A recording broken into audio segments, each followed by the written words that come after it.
Okay guys, so today's video is going to be a bit of a quick one because a number of you out there have asked me how to do this on games in Linux. So let's dive straight into it. Now, for those of you that haven't been keeping up, we've actually been building ourselves a little Linux-based gaming PC just to see what Linux actually has to offer for gamers, and so far everything has been going fine. The system that we've got today is our little Dell Inspiron 3668, and instead of using AMD-based components, which we all know work much better with Linux, we actually went a little bit more awkward, and we had an Intel processor as well as an Nvidia graphics card. The exact specifications in here are an Intel Core i7-6700, reasonably old now, and again something that will not be supported by Windows going forward, 16 gigabytes of DDR4, a 500 gigabyte SATA SSD, and an Nvidia Geforce GTX 1050 Ti.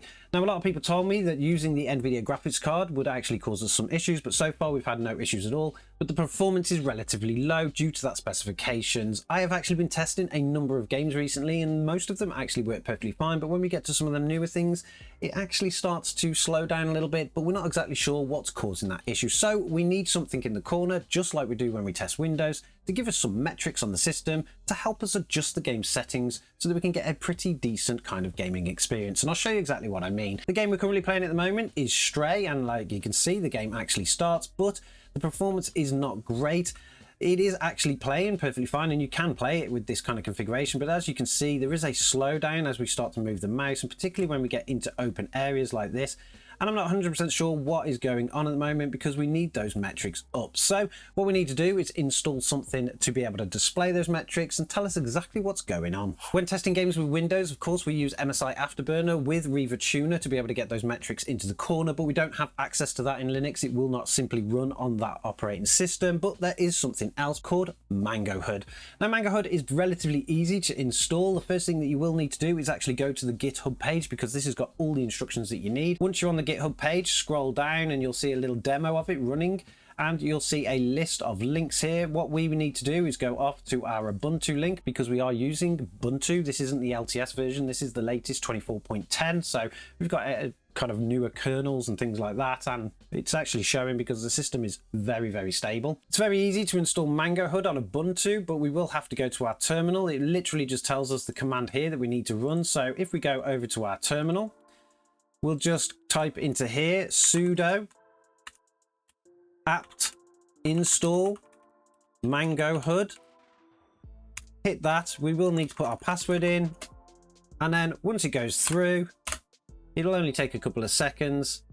MangoHud will be installed. So there we go, that's it. MangoHud is now installed.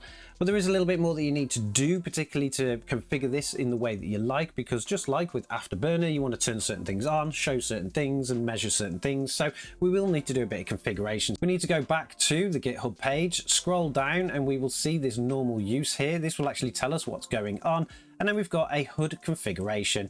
Now, I'm not going to lie, the HUD configuration description here is not 100% clear on what's going on. It will use different levels of configs to be able to use it, but you can override that with your own. It just kind of says that the config file is usually found in a space, but it's actually not.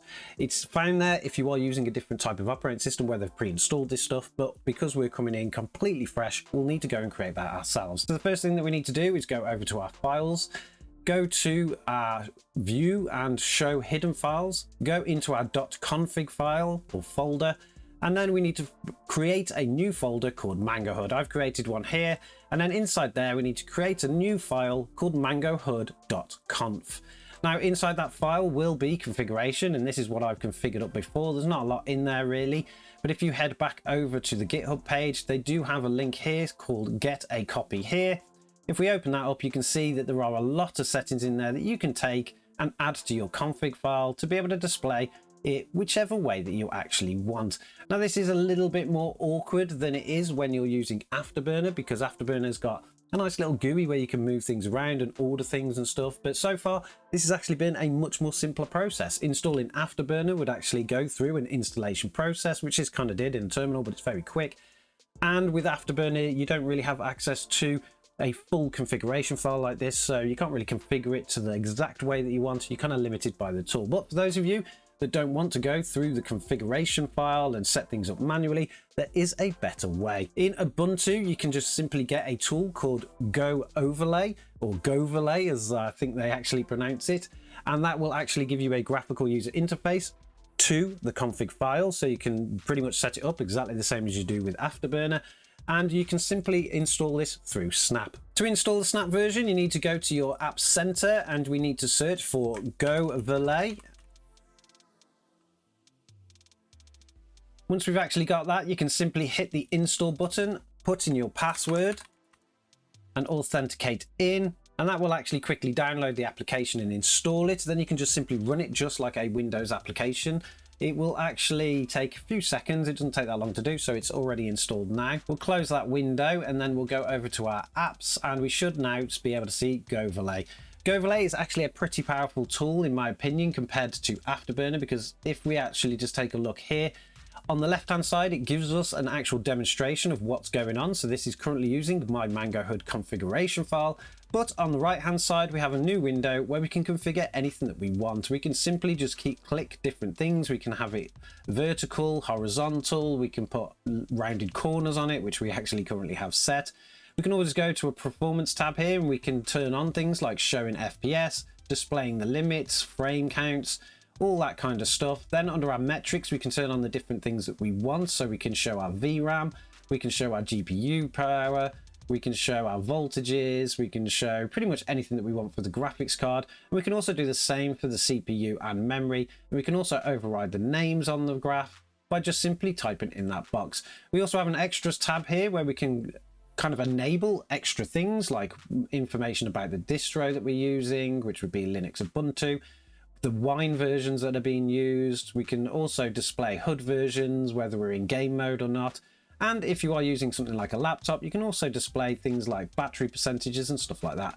I like to actually keep mine set up in the way that it's currently set up here. So we've got CPU, RAM, and the Vulkan will be the FPS. Unfortunately, for some reason, the system just will not show any kind of metrics for the graphics card. I don't know whether that is a driver problem with the graphics card, or whether it's a conflict somewhere with the iGPU and the graphics card, but I'm not too interested in that information. What I'm really interested in is things like its average frame per seconds and stuff. Now, once we've actually configured our overlay, whether we're using Goverlay or whether we're using it in the config, we will need to activate MangoHud when we come to start a game. It's very simple to do if you're using Steam.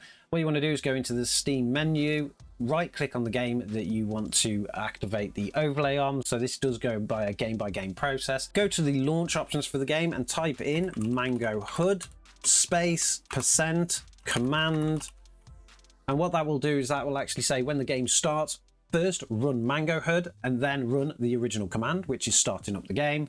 Save that, and then we need to just start our game. So now that the game is started, we can see that our overlay has appeared in the corner. Our CPU is currently running at 40%, 30%. Our RAM is running at around 5.9 gigabytes, and we're currently getting around 43 frames per second. It's our current milliseconds at the moment that is quite high, which I think is really causing that stuttering, and our frame time is not completely smooth. It's currently got a frame time of around 24 milliseconds, and the graph is going up and down, up and down. It's not perfect, and as you can see, it does relate to the stutters on the screen. So now that we actually can see what is going on, we can start to configure the game in a way that will actually get that nice and smooth. And I'm going to aim for a 1080p, which is the resolution we're in, 60 FPS kind of experience, and we're going to try and bring those frame times down by quite a bit. So the first thing we'll do is we'll head over to the settings and we'll double check what we've currently got configured. We are currently running in 1080p with a resolution scale of 100%. Our frame rate is currently uncapped. I am going to enable VSync because it should actually cap itself out at the megahertz of the, well, at least the capture device that's capturing this, not just the monitor. And then we're going to go check some of the other settings. I don't like motion blur, that just adds for no reason. And then we're currently set in high settings, so we're going to turn them down to a medium. We do only have a 4 gigabyte graphics card in here, so the texture quality may be causing us some issues, but we'll set it down to a medium first. We'll see what kind of performance we get there. And then, of course, we can just keep tweaking to whatever we need. This is a relatively new game, and running it on a GTX 1050 Ti is probably not the best thing, but I think it can actually cope with it. We'll just need to lower some of those settings a bit. We'll exit back into the game now, saving our settings. We don't really need to reset our stats like we do with Afterburner because there is a magical way of actually being able to measure things, and I'll show you that in a minute. But as you can see, so far we've actually dropped our frame time down a little bit now, so it's a little bit more smoother, and we are currently running at around 60 frames per second. It dips a little bit from 60 FPS to 59, but the game is much more smoother. I actually could play this game all the way through like this, and it plays really fantastic, particularly when it does recommend that you play it with a controller, so you're not going to notice those little blips and micro stutters. But so far everything is looking pretty good. Now, for those of you that do want to actually measure the performance, normally what you would do in Afterburner is you would have your like 1% lows and stuff on the screen. You would just do a quick key combination, and that would actually start a bit of a benchmark, run through the section of the game that you want to do, and then you're going to have to keep watching the top. But MangoHud actually has a really cool feature for this. All you need to do is use the hotkeys, Control and then F2, and then suddenly you'll have a little red blip that appears in the overlay there. That means that this is now starting to record the actual gameplay and all of the metrics. We'll just run around for a few minutes and we'll let it gather up some of those metrics and analytics.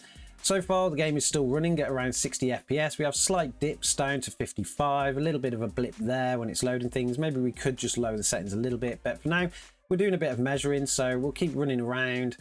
We'll do lots of looking about. Usually you have like a set path that you want to take so that you can measure and measure. And then as you can see, the actual logging has suddenly finished and you can get all of the metrics out. We've got the duration of the test, which was 30 seconds. We can see the average frames per second. We can see the average 1% lows, and we can just log them all down.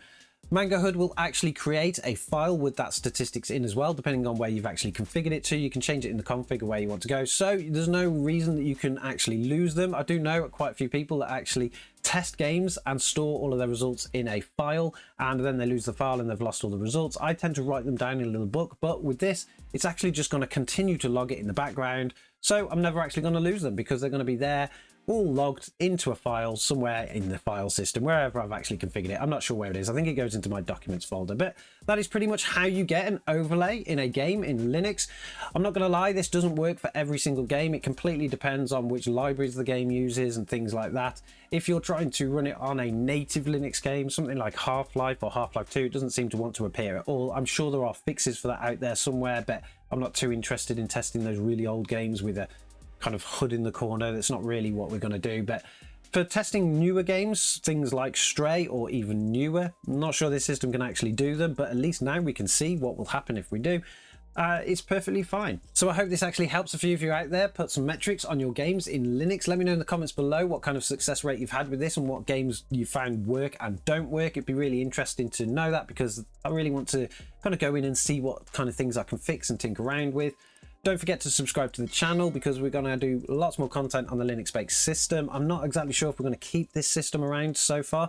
It is very limited on the hardware it's had, but then again, that's the reason that we built it. So maybe we will, maybe we won't. Maybe we'll build something faster. Again, let me know in the comments below what you think we should do. Should we build a faster system and continue on our testing, or should we continue with this one and see what kind of games we really can play?